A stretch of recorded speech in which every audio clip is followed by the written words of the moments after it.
The Road Not Taken by Robert Frost. Robert Frost was a highly acclaimed American poet known for his lyrical and profound exploration of rural life, nature, and the human condition. He was born in San Francisco, California, but his family moved to Massachusetts after his father's death.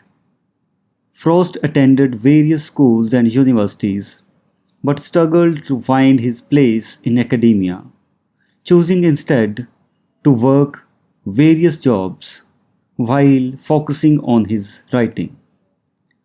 Frost's poetry often employed simple language and traditional forms, but beneath the surface, his verses conveyed complex themes and philosophical insights. He drew inspiration from his experiences as a farmer, a teacher, and a traveler. Throughout his career, Frost received numerous accolades, including four Pulitzer Prizes for poetry. His ability to capture the essence of the American landscape and the struggles of ordinary people endeared him to readers worldwide. The Road Not Taken remains one of Frost's most celebrated works and has become an iconic poem in American literature, widely interpreted and analyzed for its profound meditations on choices in life and life's journey.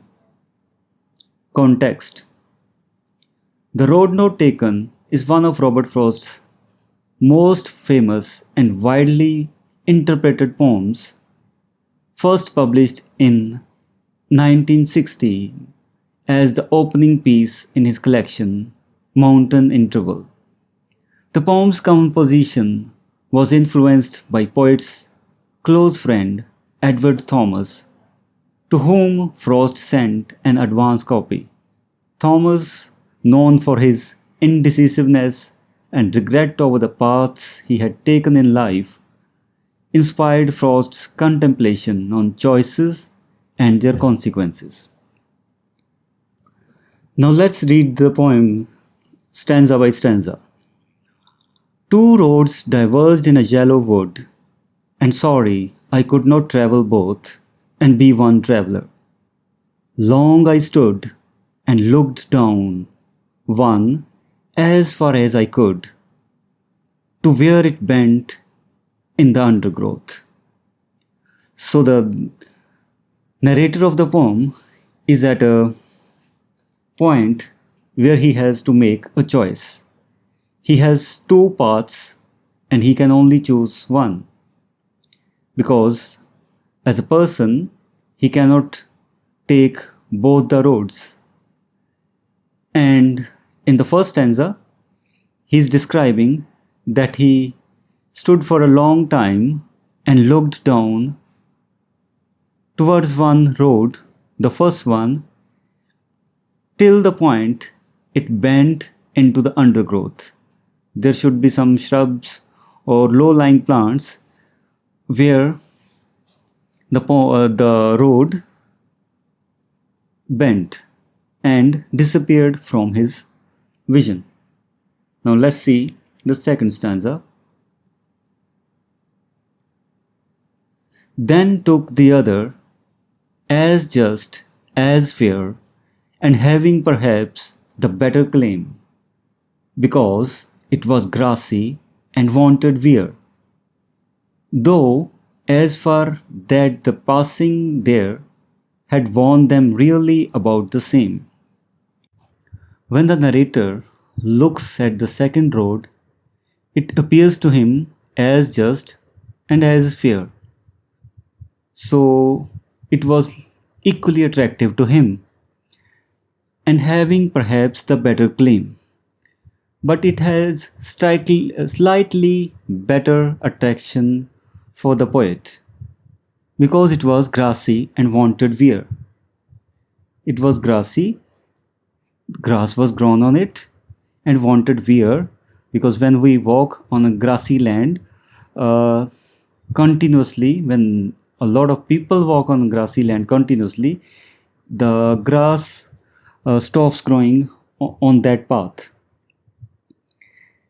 And then he says, though as far that the passing there had warned them really about the same. By passing means when people traveled, they were equally worn by the people's feet, and here we can guess that he is talking about the grass grown on the sideways of the road. He's talking about the vision or images that he would encounter on the second road while taking the second road. Now let's see the next stanza. And both that morning equally lay in leaves, no step had trodden black. Oh, I kept the first for another day, yet knowing how way leads on to way, I doubted if I should ever come back. So the both roads were laying equally in front of him. Both were covered with leaves, which means on that very day no traveler had passed on these two roads. And then he says, I kept the first one for another day. He also knows that one road leads to the other, and a person may reach a different destination. And in the last line of the stanza, he says, I doubted if I should ever come back. So he has made his decision and he has decided to stick to it. He has chosen his path, he's chosen his road, and he has made up his mind that he is not going to change his path. And the doubt, in fact, refers to his certainty, his conviction that he will never come back to that place where he had to choose between these two paths. So he will honor the path he has chosen, he will stick to the path he has chosen and face the difficulties or consequences which he may have to encounter. And now let's see the last stanza. I shall be telling this with a sigh. Somewhere ages and ages hence, two roads diverged in a wood, and I took the one less travelled by. And that has made all the difference. And now he's thinking about future, when after many years he would be talking to his friends or future generation, and he would be saying that there was a point in his life he had to choose between two roads, and he had chosen the road which was less traveled by.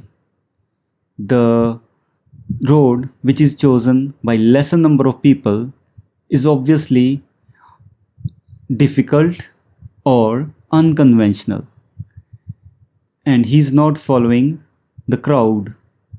He's listening to his heart and he's not following the conventional path that people chose. So he will say, he's thinking that he will say that I took the one less traveled by, and that has made all the difference. And this choice is really going to make all the difference. The difference means that he would be different from the people of his own time or own age. He would be having different kind of achievements than the other people who had chosen the path chosen by majority number of people. Now let's start the critical analysis of the poem. Setting. The poem begins in a picturesque and natural setting, a yellow wood symbolizing autumn and perhaps signifying a time of change and decision making in the narrator's life. The image of two diverging roads creates a metaphor for choices and unpredictability of life's journey. The decision. The narrator expresses regret and indecision in the opening lines, unable to travel both paths and yearning to explore both opportunities. The hesitation is evident in the phrase, "Long I stood," indicating the weight of the decision and its implications. Equal appearance. The narrator acknowledges that both paths look similar and equally worn. However, the narrator chooses the second path, claiming it to be less traveled, thus implying a desire for individuality and a willingness to embrace the less conventional choice. Doubt and uncertainty. The narrator acknowledges the uncertainty of life's paths, realizing that once a choice is made, there might be no turning back. The phrase, "I doubted if I should ever come back," highlights the awareness that choices lead to consequences and may shape one's future in ways they cannot even foresee. Impact of choices. The last stanza reveals the narrator's future reflection on this pivotal moment. The sigh in the line, "I shall be telling this with a sigh," indicates a mix of nostalgia, regret, and satisfaction. The poem's closing lines suggest that the choice to take the less traveled road has made all the difference, implying that the decision to take a unique path has shaped the narrator's life significantly. Themes, choices, and decisions. The poem explores the significance of decisions in life and the impact they can have on one's journey. Individuality and nonconformity. The narrator's choice to take the less traveled road symbolizes a desire for individuality and the courage to go against the norm. Regret and nostalgia. The poem reflects on the narrator's future sentiments, indicating a mix of nostalgia and regret when reflecting on past choices. Overall, the Road Not Taken is a thought provoking poem that delves into the complexities of decision making, the allure of individuality, and the uncertainty of life's journey. It encourages readers to contemplate their own choices and the paths they have taken in life. The poem's context, influenced by Frost's friend Edward Thomas and his struggles with regret, adds depth and significance to its themes, making it a timeless piece of literature that continues to resonate with the readers around the world. So, this was the poem, The Road Not Taken by Robert Frost. If you have any questions, you can ask them in the comment section. See you with another poem in the next video. Thank you. Bye bye.